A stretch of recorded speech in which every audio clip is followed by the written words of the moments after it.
ಮಕ್ಕಳೇ, ನಾವು ಈ ದಿವಸ ಕರ್ಸಿವ್ ಲೆಟರ್ನ ಕಲಿಯೋದಕ್ಕೆ ಮುಂಚೆ ಕರ್ಸಿವ್ ಪ್ಯಾಟರ್ನ್ಸ್ನ ಹೇಗೆ ಬರೆಯೋದು ಅನ್ನೋದನ್ನು ಪ್ರಾಕ್ಟೀಸ್ ಮಾಡೋಣ ಮಕ್ಕಳೇ. ನಮ್ಗೆ ಇದಕ್ಕೆ ಶಾರ್ಪ್ನರ್, ಎರೇಸರ್ ಮತ್ತು ಪೆನ್ಸಿಲ್ಲು 4 ಲೈನ್ದು ಒಂದು ಎಕ್ಸಸೈಸ್ ಬೇಕು. ಮೊದಲನೇದಾಗಿ ನಾವು ಇವತ್ತು ಒಂದು ಪ್ಯಾಟರ್ನ ಕಲ್ತ್ಕೊಳ್ಳೋಣ. ನೋಡಿ, 1, 2, 3 ಗೆರೆಗಳನ್ನು ಸೇರಿಸಿ ನಾವು ಇವಾಗ ಈ ಪ್ಯಾಟರ್ನನ್ನು ಪ್ರಾಕ್ಟೀಸ್ ಮಾಡಬೇಕು. ಪೆನ್ಸಿಲನ್ನು ಎತ್ತದಾಗೆ, ಕೈ ಮೇಲೆತ್ತದ ಹಾಗೆ ನಾವು ಇದನ್ನು ಬರೆದು ಪ್ರಾಕ್ಟೀಸ್ ಮಾಡಬೇಕು. 3 ಗೆರೆಗಳನ್ನು ನೋಡಿ ಸೇರಿಸಿ ನಾನು ಈ ಪ್ಯಾಟರ್ನನ್ನು ಬರೀತಾ ಇದ್ದೀನಿ. ನೀವು ಇದೇ ರೀತಿಯಾಗಿ ಪ್ರಾಕ್ಟೀಸ್ ಮಾಡಿ. ಈಗ ಮತ್ತೆ 2 ಗೆರೆಗಳಲ್ಲಿ ಅದೇ ಪ್ಯಾಟರ್ನನ್ನು ಪ್ರಾಕ್ಟೀಸ್ ಮಾಡೋಣ.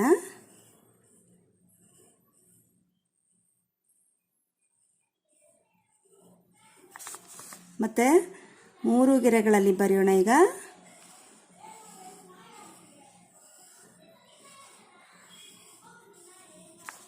ಈಗ ಮತ್ತೆ 2 ಗೆರೆ,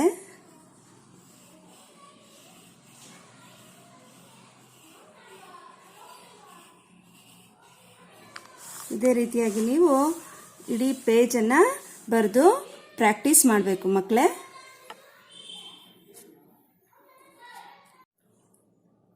ನೋಡಿ, ಈ ರೀತಿಯಾಗಿ ನಾವು ಕರ್ಸಿವ್ ಪ್ಯಾಟರ್ನ್ನ ಪ್ರಾಕ್ಟೀಸ್ ಮಾಡಬೇಕು ಮಕ್ಕಳೇ.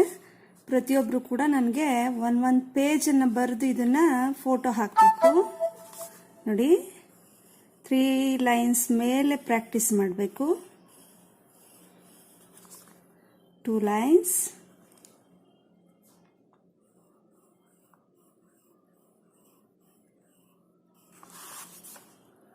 3 ಲೈನ್ಸ್ ಕರ್ಸಿವ್ ಪ್ಯಾಟರ್ನ್.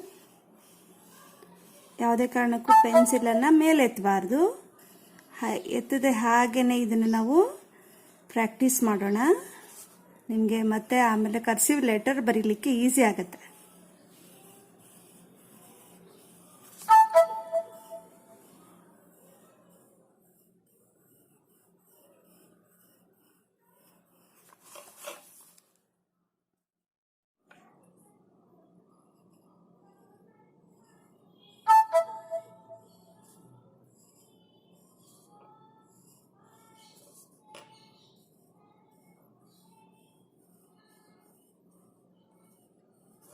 ನೋಡಿ, ನಾನು ಹೇಗೆ ಬರಿತಾ ಇದ್ದೀನಿ, ನೀವು ಹಾಗೇನೆ ಒಂದು ಪೇಜ್ ಬರೆದು ನನಗೆ ಫೋಟೋ ಹಾಕಿ.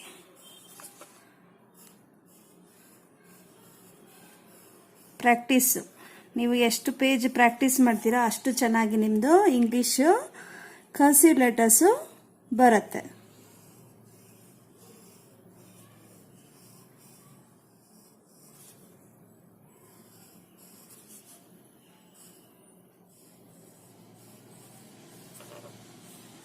ಹೆಚ್ಚು ಹೆಚ್ಚು ಪ್ರಾಕ್ಟೀಸ್ ಮಾಡಿದಷ್ಟು ನಿಮ್ಮ ಅಕ್ಷರಗಳು ದುಂಡಾಗತ್ತೆ.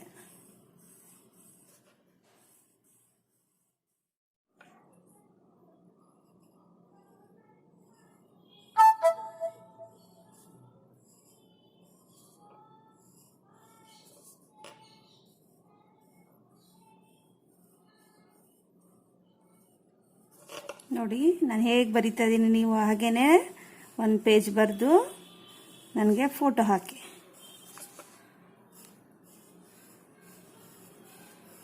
ಪ್ರಾಕ್ಟೀಸು ನೀವು ಎಷ್ಟು ಪೇಜ್ ಪ್ರಾಕ್ಟೀಸ್ ಮಾಡ್ತೀರೋ ಅಷ್ಟು ಚೆನ್ನಾಗಿ ನಿಮ್ಮದು ಇಂಗ್ಲೀಷು ಕರ್ಸಿವ್ ಲೆಟರ್ಸು